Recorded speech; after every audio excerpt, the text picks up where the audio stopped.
നമസ്കാരം സുഹൃത്തുക്കളെ, ഇന്ന് ലോക പിതൃദിനമാണ്. ശരിക്കും ആവശ്യമില്ലാത്ത കാര്യങ്ങളാണ് പലതും, എങ്കിലും അങ്ങനെ നടക്കുന്നുണ്ട്. പിതൃദിനം, മാതൃദിനം, അങ്ങനെയെല്ലാം നടക്കുന്നുണ്ട്.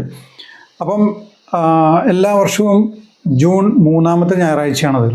അപ്പോൾ ഈ പിതൃദിനത്തിൽ എനിക്ക് പറയാനുള്ളത്, നമ്മളുടെ കുട്ടികളുടെ പഠനത്തിനായിട്ടും ഒക്കെ, അവരുടെ ഭാവിക്കായിട്ടും നമ്മളുടെ റിട്ടയർമെൻറ്റിനായിട്ടും നമ്മൾ എന്തെങ്കിലും മാറ്റി വയ്ക്കുന്നുണ്ടോ, അല്ലെങ്കിൽ നമുക്ക് ലയബിലിറ്റീസ് ആണോ കൂടുതൽ, അത് നോക്കി വളരെ പെട്ടെന്ന് തന്നെ അതിനകത്തൊരു സേവിങ്സ് എന്നുള്ളൊരു കൺസെപ്റ്റിൽ നല്ല ഇൻട്രസ്റ്റ് കിട്ടുന്ന സമ്പാദ്യങ്ങളിൽ, മ്യൂച്വൽ ഫണ്ട് ആയിക്കോട്ടെ, അതുപോലെയുള്ള സമ്പാദ്യങ്ങളിൽ, നല്ല സമ്പാദ്യ പദ്ധതികളിൽ, ഇൻഫ്ലേഷനെ എല്ലാം മറികടക്കുന്ന രീതിയിലുള്ള സമ്പാദ്യങ്ങൾ നമ്മൾ ഇനിയും തുടങ്ങിയിട്ടില്ലെങ്കിൽ എത്രയും വേഗം തുടങ്ങുക എന്നുള്ളത് മാത്രമാണ് നമ്മൾ ഇന്ന് എന്നെ സംബന്ധിച്ച് പറയാനുള്ള ഒരു കാര്യം.